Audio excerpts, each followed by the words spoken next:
अरे फौजी भैया, क्या रोज नए नए ग्रंथ पढ़ते रहते हो? बाबा बनने की ठान लिया क्या आपने? अरे बाबा बनने की तो ऐसी कोई बात नहीं है, लेकिन भाई अब दिवाली आ रही है तो मैंने सोचा एक बार इसका, जैसा हमारे दादा परदादा इतिहास बताया करते कि श्री राम जी सीता जी को लेके आए थे रावण का वध करके, तो मैं सोचा एक बार रामायण भी पढ़ लेते हैं। ग्रंथ पढ़े हुए भी जमाना हो गया, पहले हमारे बाप दादा तो पढ़े लिखे थे नहीं, तो मैं सोचा अब हम पढ़ के देख लेते क्या है। जब इसको पढ़ा तो भाई मेरा भी दिमाग घूम गया। भगवान राम के बारे में ऐसा आपने क्या पढ़ लिया? भाई भगवान नहीं कह सकते। अब एक बात बता, राम जी ने रावण को क्यों मारा? दुनिया कहती है वो राक्षस थे इसलिए मारा, यही कहती है ना। तो और राक्षस के कर्म क्या थे? जो मांस खाए, दारू पिए। रावण मांस खाता था दबा के, दारू पीता था, वो राक्षस श्रेणी में आता था ना। बिल्कुल। और यही काम अगर कोई दूसरा करे तो हम उसको क्या कहेंगे? वो भी राक्षस कहेंगे उसको। राक्षस कहलाए ना। बिल्कुल। तो भैया राम जी भगवान की श्रेणी में नहीं आते। एक राजा कह सकते हो, विष्णु जी के एक अवतार थे, एक देवता कह लो, लेकिन कर्म उनके वो कह सकते हो जैसे रावण के कर्म थे वैसे उनके कर्म थे भाई। दारू तो ये भी पिया करते, मांस भी खाया करते, तो फिर मैंने भगवान कैसे मान लूं? भगवान के किसी भी मापदंड पर राम जी खरे नहीं उतरते। लगा ना शौक? ऐसे मुझे भी लगा था। और इसकी गवाही अगर कोई आम आदमी कहता ना तो मैं मान भी लेता भाई झूठ कह रहा हो। और ये गवाही भी कौन दे रहा है? जिसको सबसे बड़ा राम भक्त कहा जाता है, हनुमान जी ये बात कह रहे हैं कि राम जी मदिरा और मांस का सेवन करते थे भाई। अरे भाई, आप पागल ऐसी बात मत करो श्री राम जी के बारे यार में। कमाल की बात कर रहे हो, मैं पागल बात कहां से कर रहा हूं? मैं तो तुम्हें प्रमाणित कर सकता हूं, ये देखो। क्या लिखा है? ये आप देखोगे, ये है वाल्मीकि रामायण के सुंदरकांड सर्ग 36। जब हनुमान जी समुद्र पार करके सीता जी के पास जाते हैं ना वाटिका में, तो वहां पर सीता जी पूछती हैं कि जी मेरे राम जी कैसे हैं? तो हनुमान जी क्या बताते हैं वो आपको पढ़ाते हैं।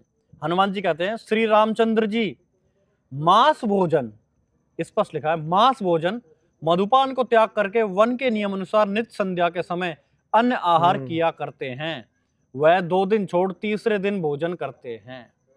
अब इसमें हनुमान जी ने स्पष्ट कर दिया, तो ये आप वे भाई, मैं ये देखने से पहले अंधा क्यों नहीं हो गया? भाई अंधा अब मैं श्री राम जी की भक्ति कैसे करूंगा ये सब प्रमाण देख के? सही है, अंधा नहीं हुआ, आंख खुल रही है। ये चीज आपने देख ली तो अब आपको पता चलेगा कि वास्तविकता में भगवान कौन है। अब इसके अलावा आपको ये भी दिखाते हैं, एक और प्रमाण दिखाते हैं, वरना आप दिखाओ कहोगे भाई, भैया दिखाओ। कि एक श्लोक को देख के आप ऐसा बोल रहे हो। ये जी बंबई प्रकाशन था ये पहले, और ये आपको दिखा रहे गीता प्रेस गोरखपुर से प्रकाशित है वाल्मीकि रामायण। कि जैसे देवराज इंद्र सची को सुधापान कराते हैं, उसी प्रकार श्री राम जी ने अपने हाथ से सीता जी को पिलाया। ये आप देख सकते हो। और यहाँ पर जो मेरेकम मधु है, इसका प्रमाण हम आपको दिखा रहे हैं। इस मेरेकम मधु का मतलब होता है मदिरा, जो बुद्धि का नाश करती है। इसकी फोटो हम आपको लगा रहे हैं, आप प्रमाण के तौर पे ग्रंथ मंगा के उसमें क्रॉस चेक कर सकते। फौजी भैया, अगर राम जी मदरा और दारू पी रहे हैं तो मैं भगवान किसको मानूं? रावण में और राम जी में फर्क क्या रह गया फिर? भैया जैसा मापदंड ये ब्राह्मण लोग बताते हैं या हमारे धर्मगुरु बताया करते पहले कि जो मांस मदिरा का सेवन करता था वो राक्षस कहलाता है, तो अब आप खुद ही देख लो, राम जी तो मांस मदिरा तो का सेवन तो कर ही रहे हैं, साथ साथ सीता जी को भी करा रहे हैं, तो ये भगवान के लक्षण तो है नहीं। बाकी भाई जो बुद्धिमान कहते थे कि राक्षस के लक्षण होते हैं मांस और मदिरा के सेवन, तो समझदार को इशारा काफी है, अब आप समझ सकते हो। वास्तविक परमात्मा कोई और है, और वो कबीर भगवान है। वो कभी उसके अंदर उस परमात्मा में कोई विकार नहीं है, वो निर्विकार भगवान है। ना तो वो नशा करता, ना वो मांस खाता, क्योंकि उसको पता है सारे बच्चे मेरे हैं, सारी आत्मा मेरी है, तो वो क्यों किसी को मार के खाएगा? बेटे का दर्द बाप को होता है, इन जीवों के ऊपर जो अत्याचार होता है ना, उसका दर्द खाली कबीर परमात्मा को महसूस होता है, ये इन देवता वेवता को नहीं होता। ये तो जीव के चटोरे हैं भाई। ये तो सही कह रहे हो भैया आप। तो वही चीज है, सही चीज जानो, उस परमात्मा की भक्ति करो जो वास्तविकता में सृष्टि का रचयिता है, जो कबीर भगवान है। इन राम और कृष्ण जी के चक्कर में रहोगे तो कभी मोक्ष नहीं मिलेगा, और इनकी भक्ति से कोई लाभ भी नहीं है।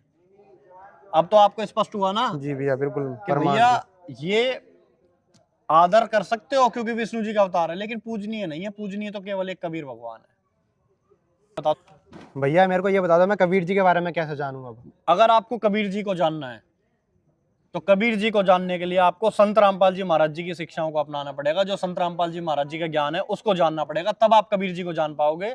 बिना संत रामपाल जी महाराज जी के ज्ञान को जाने आप कभी भी कबीर साहब जी के बारे में नहीं जान सकते। तो उसके लिए बेहतर है कि आप ज्ञान गंगा पुस्तक या जीने गिरा पुस्तक मंगाओ, उसको पढ़ो, और उसके बाद संत रामपाल जी महाराज जी से नाम लेके भक्ति करो और अपना कल्याण करो।